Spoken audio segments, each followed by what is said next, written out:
Ministri janë detyrë Gërvalla, mendoj që mbrëm I ka dhënë përgjigjen e duhur strategjike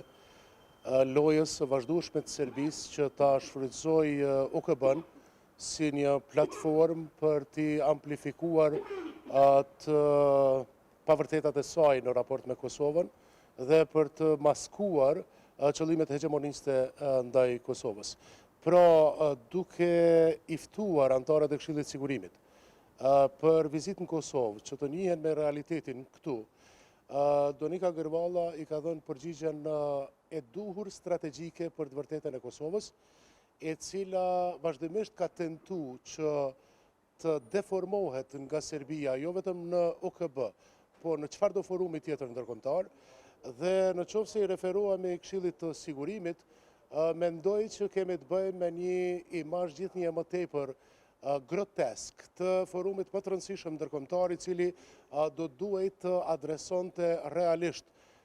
agresorin, realisht përgjegjësinë dhe të mbronte viktimat për shkak se Karta e OKB-s e mandaton për një gjë të tillë. Pra, asnjëherë nuk po e shohim këtë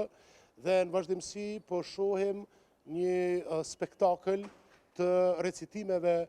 monotone, të fjalimeve nga anëtarët e Këshillit të Sigurimit dhe ironia në këtë rast është edhe më e madhe kur kemi parasysh udhëheqjen aktuale të Këshillit të Sigurimit nga Rusia në kontekstin e një agresori brutal ndaj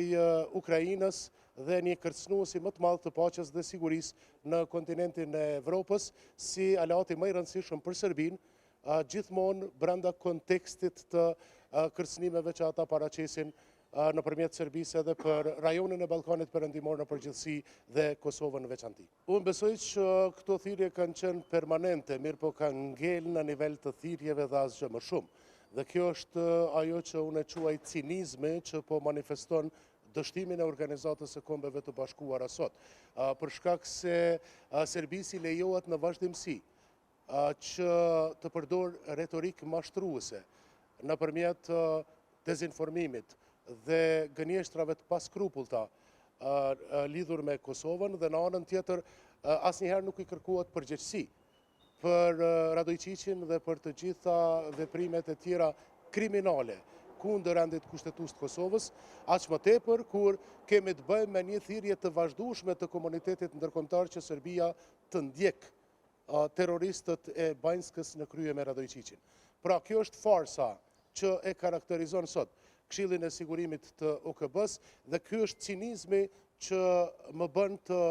besoj se OKB është duke dështuar në mandatin e saj për të ruajtur paqen dhe sigurinë në botë.